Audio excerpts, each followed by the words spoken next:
Welcome, everyone. Painting the Mona Lisa. This is going to be a challenge.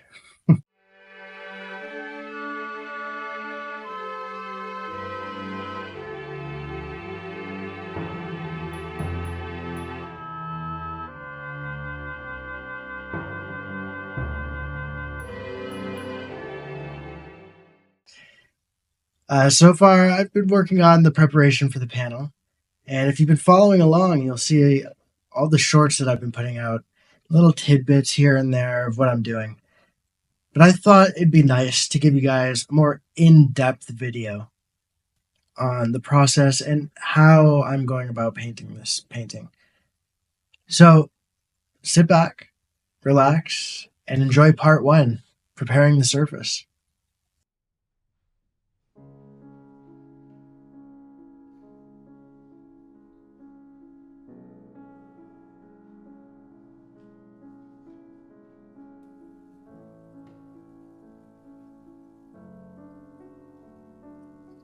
So, as with any painting, we need to start the surface preparation.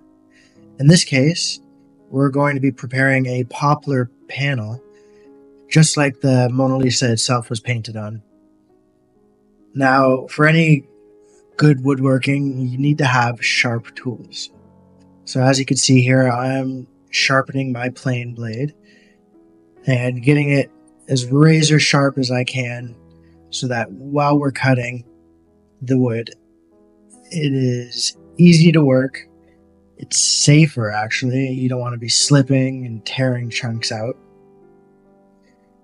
And really, it just makes it that much more satisfying when the plane blade cuts through the wood and leaves a nice curled shaving. So as you can see here, I'm working my way through the grits, all the way from a 400 grit on the diamond stone, now to 1,000 grit, and then after this a 4,000 grit grind on the whetstone.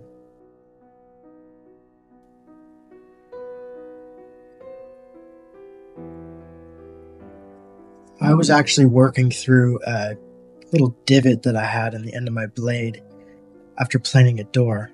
So this is taking a little bit longer than it generally would. Usually it's already pretty sharp and you can just move straight into the finer grit stones. Now you see here, I'm rounding over the corners of this blade. You don't want sharp edges, like 90-degree edges on the end of the blades, because if there's any unevenness in the blade when you put it into the plane itself, those corners will gouge into the wood that you're working on. So this keeps a nice smooth cut when you're going over the wood. The final step here is stropping, and you see I do that with a little bit of polishing compound and a leather band. Now we're just on to reassembling this plane, and we'll actually get into some woodworking pretty soon.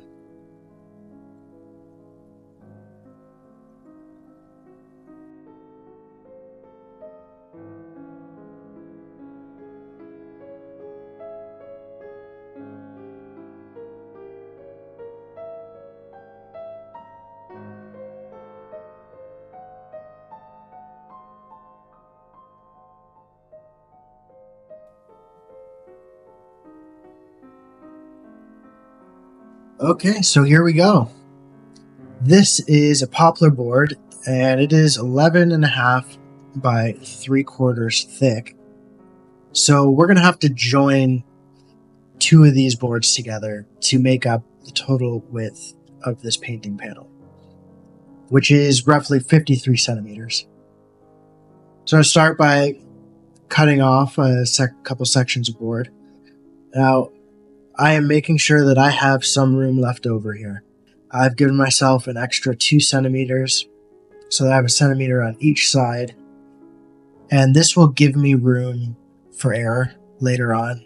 It'll give me room to square up the board, and it's easier to work like this. You don't have to worry about making a drastic, unfixable mistake so early on in the project. So as you can see, I was just planing the edge of the board, and I'm going to plane the edge of the second board here. And this is just making sure that it's square and flat, so that when I plane the two pieces together, they are airtight, or as airtight as I can make them. And make sure that the glue up is actually very strong. So as you can see, I'm using a shooting board here, which helps me to make sure that I'm getting a square cut with the plane.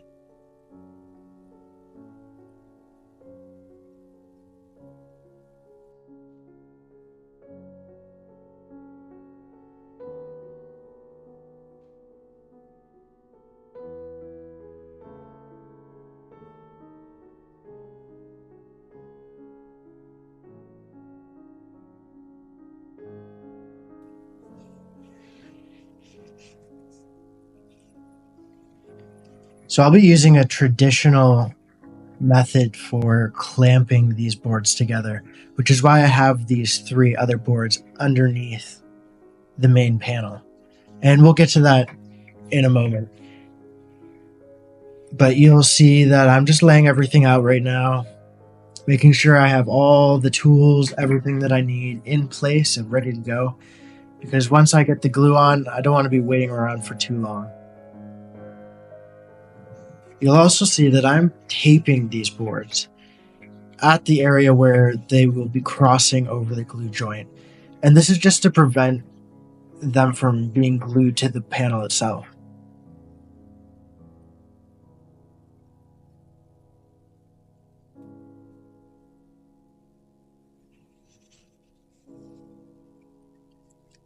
So here we go. I'm using Type-Bond 3 for this. It's not exactly a traditional glue to be using, but it's incredibly strong. It has a slightly longer open time than the other Type-Bond glues, and it will provide a very, very good joint for this panel.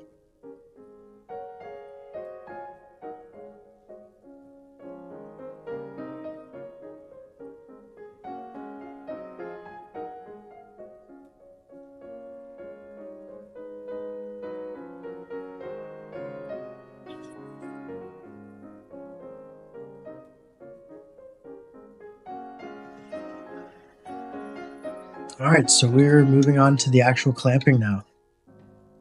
So as you see, I've got 3 boards underneath and 3 boards over top. And I will be wrapping these with a rope in a crisscross pattern. And you'll see why in a second. Now, having these boards underneath and above prevent the panel from kind of flipping up one way or the other during the glue up. Keeps everything nice and straight and flat, while also providing tension on the sides to keep the boards together. Now, just to add a little bit more tension here, I'm going to be putting some wedges. And this really increases the clamping power of these ropes and makes sure that I have a nice tight joint between the 2 boards.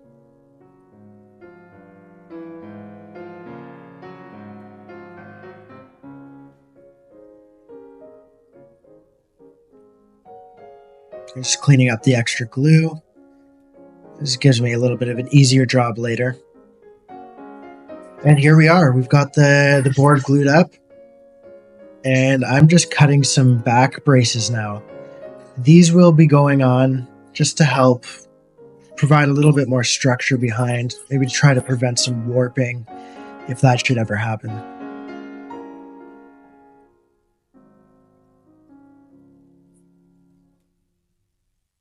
And now I'm cutting down the panel to size. Remember I said I'd left it a little long on purpose.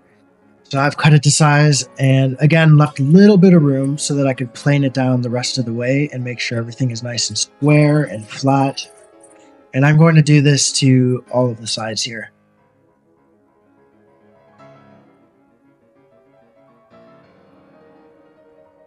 Of course, if you have power tools, you can use those anytime. I just happen to be working with hand tools because that's what I've got.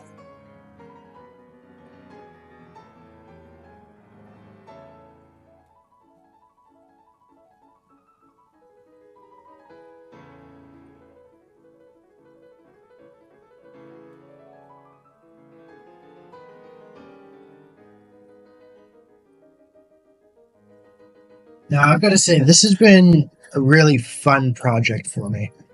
It's combining two of my favorite things, woodworking and painting, in one.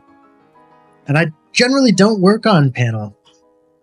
I usually work on linen, so I've learned quite a lot from this. I will almost certainly be painting on panel again.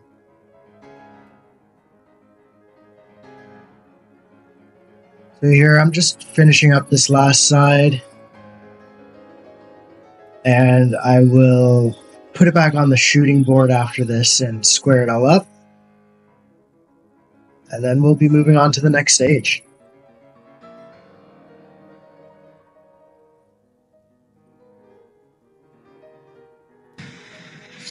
I'm just cleaning up the edges of these back braces that I put on earlier. They're not very thick. I just wanted to keep the weight down on this one.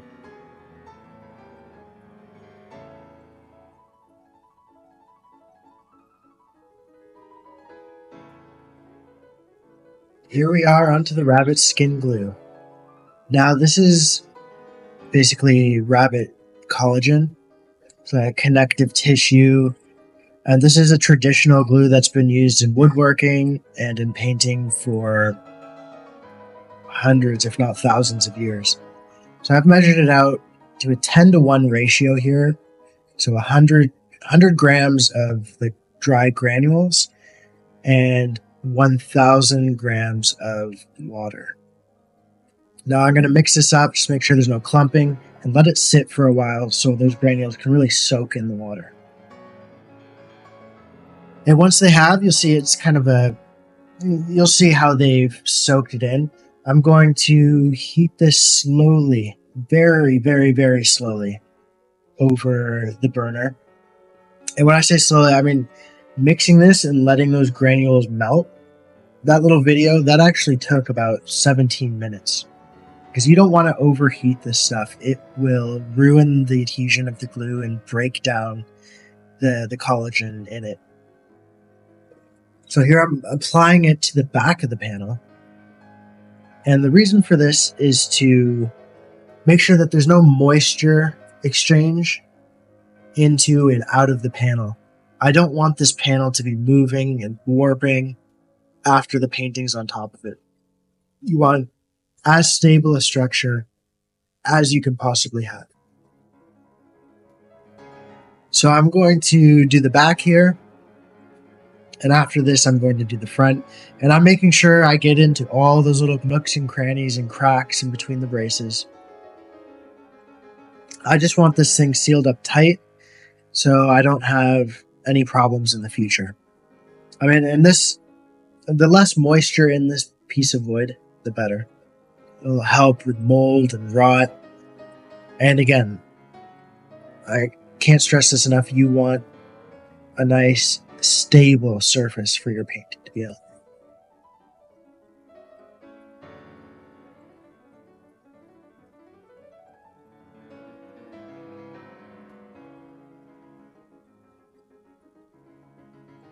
So I'm also making sure I pay careful attention to the end grain on this. That's going to soak in quite a bit of this glue.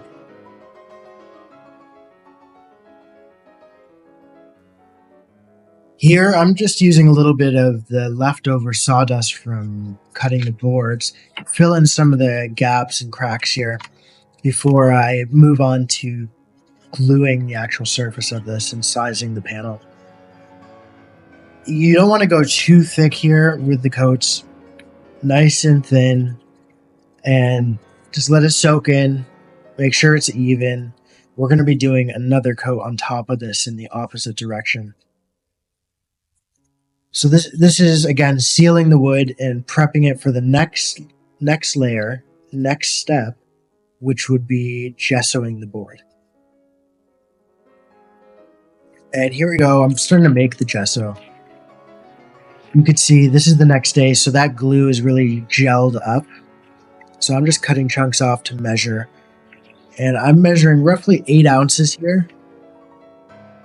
And I will be adding 12 ounces of calcium carbonate or chalk, really finely ground chalk, into this. And that's it. That's going to be our gesso. So just keep in mind, this is a really high quality chalk from Rublev. Natural pigments. You want to make sure that it is very finely ground. You don't want some hardware store chalk. You could also use marble dust or what's known as whiting. So again, just making sure that this is slowly melted over the burner.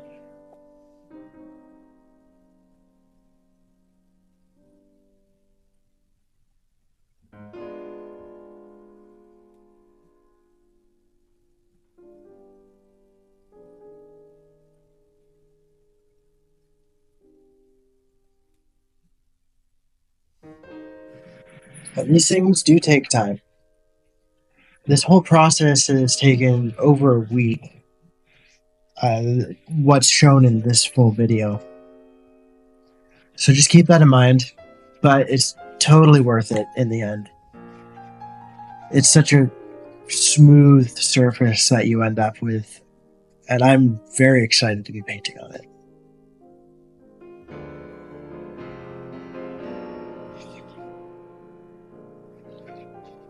So as you can see, it's starting to liquefy, and next we'll be adding the chalk. Now if you notice, I'm testing the temperature of this with my finger. Again, I don't want it to overheat. So kind of the rule of thumb is you should be able to put your finger in it and it be just on that verge of so uncomfortable that you can't leave it in there for any length of time. I'm slowly adding some chalk here. I'm doing my best to reduce bubbles into this. Doing my best to reduce the bubbles in this gesso. I don't want to be throwing that chalk in there. Don't want to be stirring vigorously. It's going to take a little while for it to mix into the glue and for everything to soak together and become one. And even after that, there's going to be chalk that sinks back to the bottom. So it's very slowly mixing this. And you'll see there are bubbles. The air in the chalk gets into the glue. It's going to happen. But as you're reheating it, those bubbles will come to the surface and dissipate as long as you're not stirring too hard.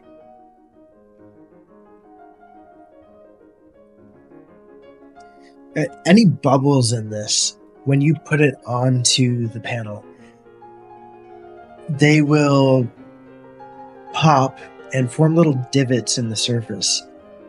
And you will have to sand those out. So I'm just trying to, again, reduce the amount of work that I have to do to make sure that this panel is ready to paint on. So just like the glue, you don't want to be going too thick with this. Nice thin layers.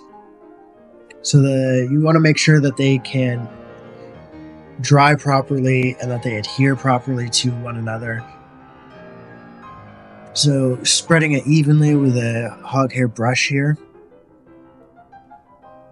Now this, it's a bit like house paint, the consistency.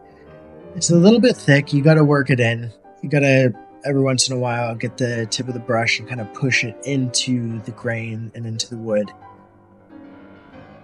And as you can see, it's fairly thin. You can see right through it for the most part. And part of that is due to the transparent nature of chalk. But this will This will provide a really nice base for us to paint on. And again, like the glue, I'm going to be doing multiple layers, and each layer I'll be alternating across the panel. All in all, I ended up doing 6 layers over this. But as far as I've read, and from my understanding, you could go up to 10. Keep in mind, we will be sanding this after, so we're going to be peeling back some of this afterwards to make sure we have a smooth surface. Now you don't want to let this dry fully. This is maybe about half an hour later, and it's kind of dry on the surface to touch, but you can still feel some of the moisture in there. And this really helps these layers bond together. So rabbit skin glue is water soluble. So with hot water, you can re-dissolve it in the same way that just by heating it, it liquefies again. So the same thing happens here with the gesso. The warm gesso going on top of the layer below it sort of remelts that layer below it enough where they really bond together and they create a strong connection with each other. You don't want this peeling off later on.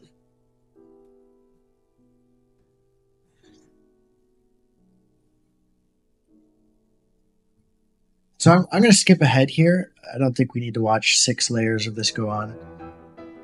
You're getting the idea here with the 2 layers I've done so far. And we'll move on to sanding.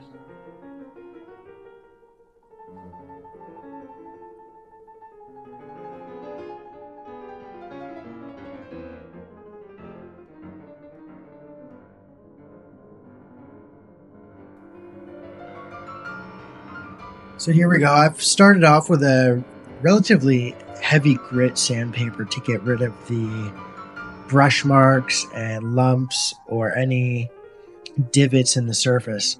And I'm using a light at an oblique angle just to help me see those divots and to know where I need to keep sanding.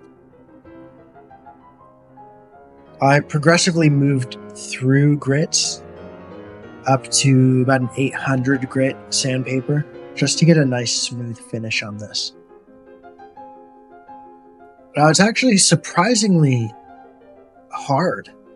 This is the first time I've used rabbit skin glue gesso, and I was really blown away by how tough it actually is. Okay, so here we go. We're actually doing some drawing.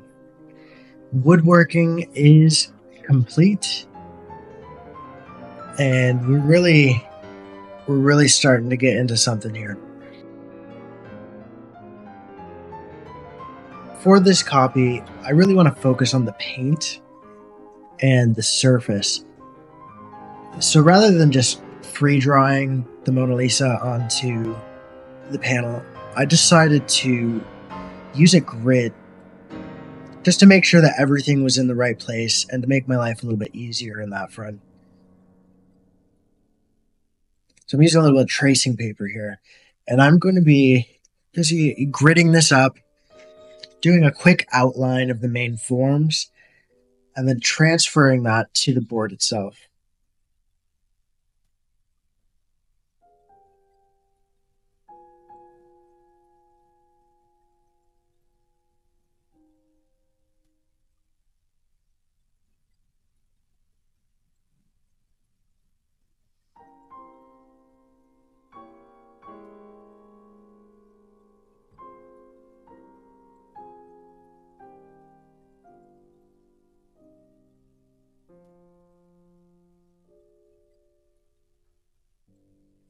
This painting is going to be really testing me.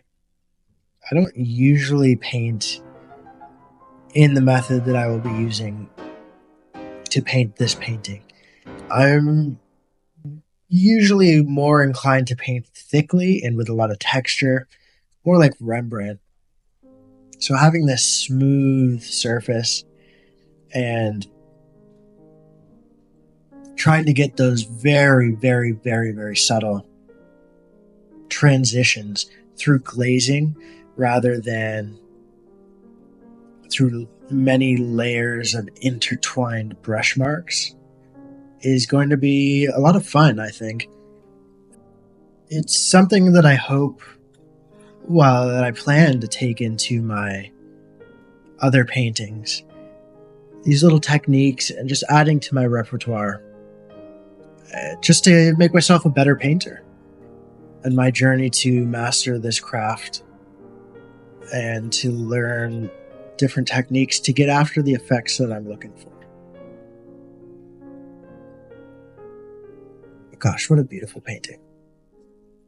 Sometimes it's easy to look at the Mona Lisa and kind of take it for granted in a way. It's everywhere. It's so famous. You see it, it's like, yep, there's the Mona Lisa, but it really is a beautiful painting. And when you look into the details, gosh, whatever he was doing, it was working. Oh my goodness. It is so subtle, the transitions between the lights and the darks and the different colors. It's, again, I know I keep saying this, but I am super excited about this. So now that I've gridded it up, I'm going to be just transferring the drawing onto the panel. And I didn't go too crazy here with details. That's not what I'm trying to do. I'm just trying to get the main forms in so I'm not having to measure things while I'm painting. It just makes everything a little bit easier to know, okay, this is where the head is on the frame. This is where the shoulders go. This is how high the landscape comes. And as you can see in the shot, you can hardly see it, if at all. And that's just so it's not shining through it. I want this to be really light. It's just some guiding lines underneath what I'm going to be painting later.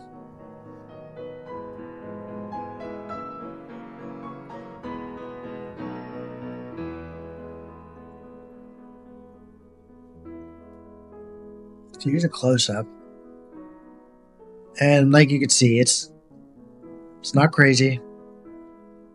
I'll be adding in some details, some important details, where the eyes are, the mouth, the nose, and later on the hands.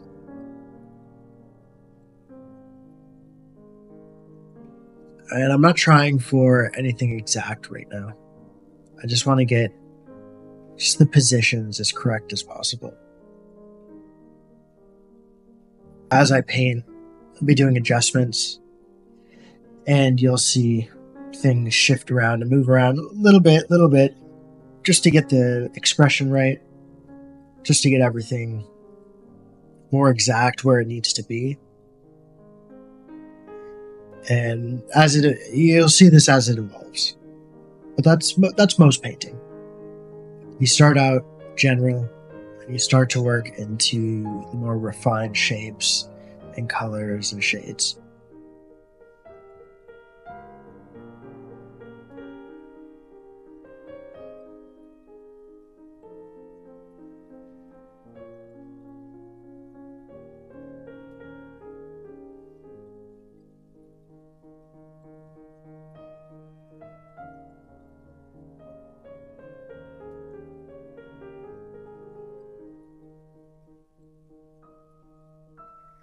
Now, I'm also thinking about how I'm going to be painting this. And I know Leonardo, he did not believe that hard lines existed in nature. Everything was subtle transition. Now, of course, you'll look at his paintings and you'll see what look like hard lines. But if you actually look closely, they're not lines. They're very condensed gradations.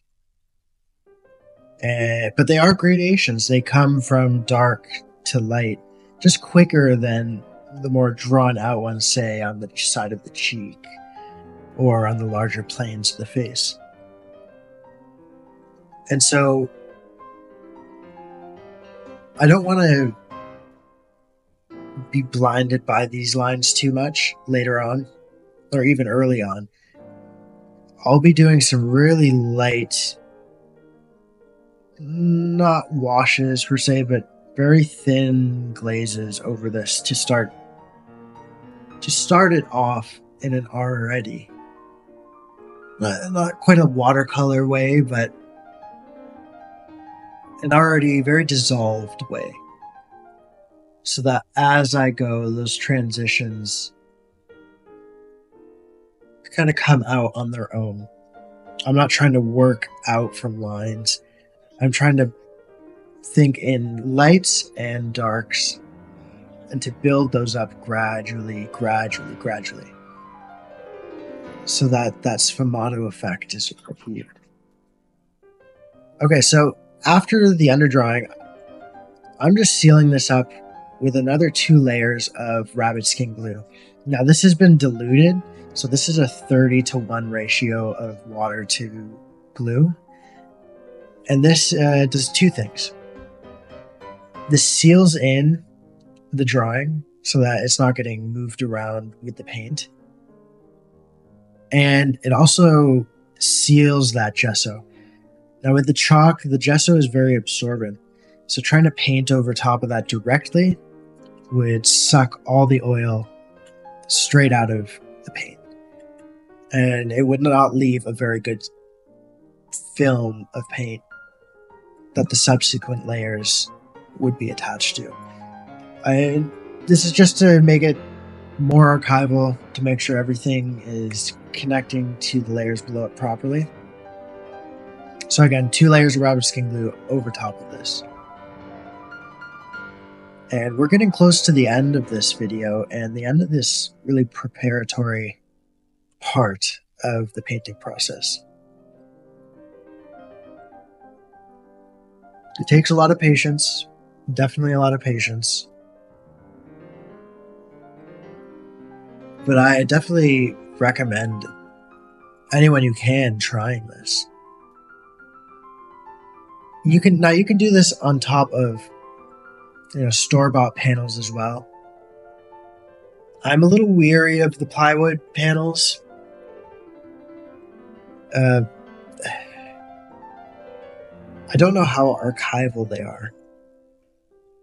I mean, we just don't have that data there to say, like, yeah, this is going to last 500 years. And then the final step is toning this panel. So this is just to get rid of that white. I don't want to be painting over the white. It's going to blind me to the colors that I'm using.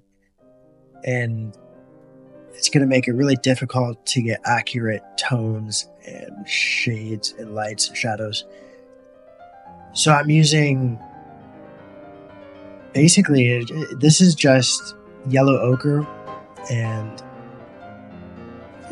some liquid original.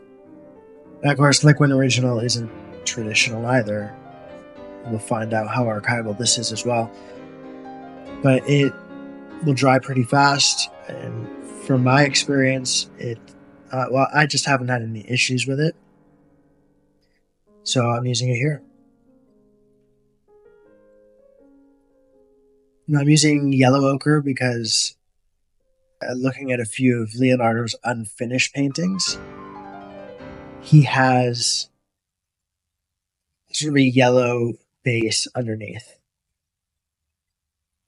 Again, just trying to do as much as I can to paint like he would have. So we've reached the end of this video. Thanks for following along if you've made it this far. And don't forget to like and subscribe so that you get updates as I continue this painting.